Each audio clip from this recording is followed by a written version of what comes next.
Votre poêle ressemble à cela, ce n'est pas grave, nous allons arranger ça. J'étale un peu de dentifrice sur la poêle et à l'aide d'une éponge, je le répartis sur toute la surface à nettoyer. Je laisse reposer pendant 5 à 7 minutes. Maintenant, je frotte le tout avec le côté dur de l'éponge sans trop d'effort, puis je rince soigneusement l'éponge avec de l'eau plusieurs fois. Pour séparer le jaune d'œuf du blanc, je me frotte les doigts avec une gousse d'ail fraîchement coupée. J'attrape facilement le jaune et le sors, rien ne sent l'ail. Excellent moyen de nettoyer les couverts. Je jette les morceaux de papier d'aluminium dans un grand récipient profond. Puis j'y verse une cuillère à soupe de sel et une cuillère à soupe de soda. Je le remplis d'eau chaude et y mets des cuillères, des fourchettes, des couteaux, tout ce qui doit être nettoyé. Comment retirer un gâteau d'un moule qui n'est pas tapissé de papier sulfurisé et qui n'est pas graissé avec quoi que ce soit? Après avoir sorti le gâteau du four, je le pose sur un torchon imbibé d'eau froide. J'enveloppe le gâteau avec une deuxième serviette humide. Je le laisse reposer pendant 7 à 10 minutes. Puis j'enlève doucement le moule. Les côtés de la tarte restent intacts ainsi que le fond. Lorsque vous versez de la confiture ou du caviar de légumes dans des bocaux, il est très pratique d'utiliser un étouard à large couverture. Mais il n'y en a pas. Un plateau ordinaire d'un hachoir à viande peut bien le faire. Je verse du caviar de légumes chauds dans un pot stérilisé et le ferme avec un couvercle chaud stérilisé. Je tourne fermement le couvercle et laisse le bocal refroidir sans le retourner.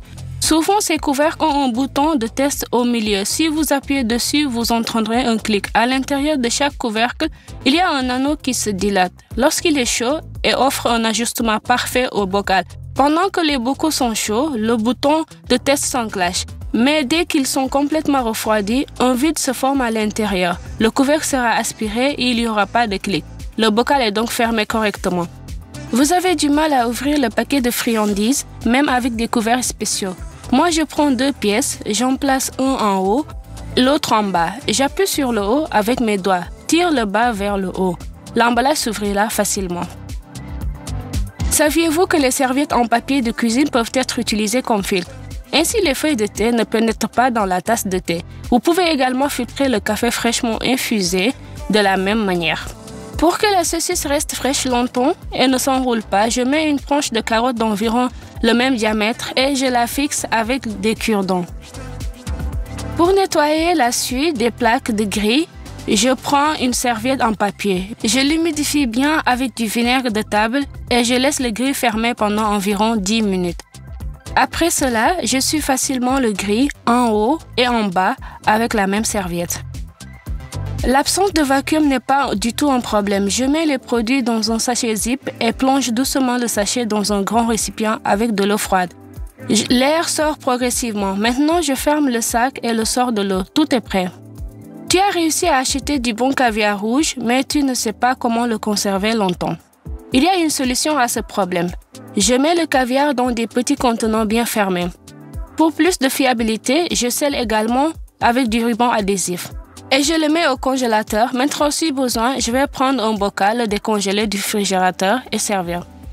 Pour bien filtrer de la purée à travers un tamis fin, par exemple de la purée de pommes de terre, n'utilisez pas de cuillère. Prenez plutôt un gros fouet, c'est beaucoup plus simple et rapide. Une façon d'utiliser mon assistant de cuisine préféré, qui est un éplucheur de légumes ordinaire.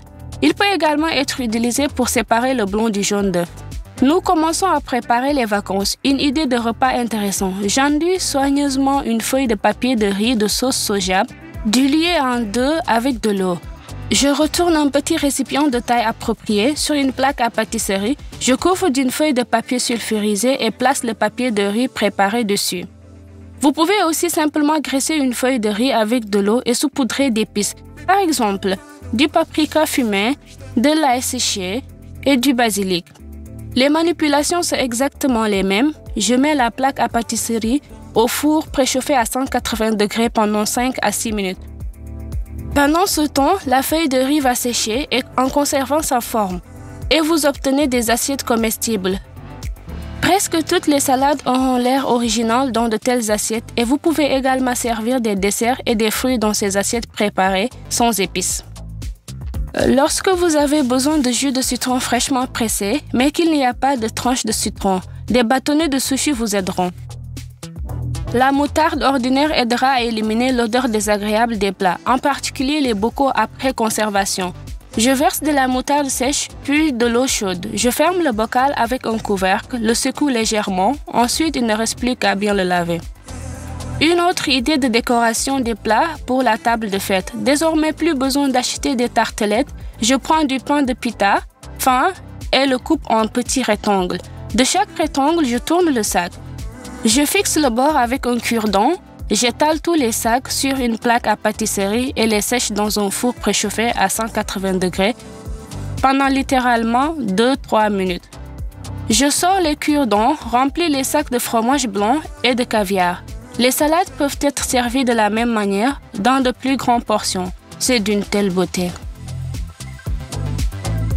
Maintenant, beaucoup partagent des photos sur les réseaux sociaux, y compris de la nourriture. Pour une photo plus spectaculaire, je retourne le téléphone et prends une photo.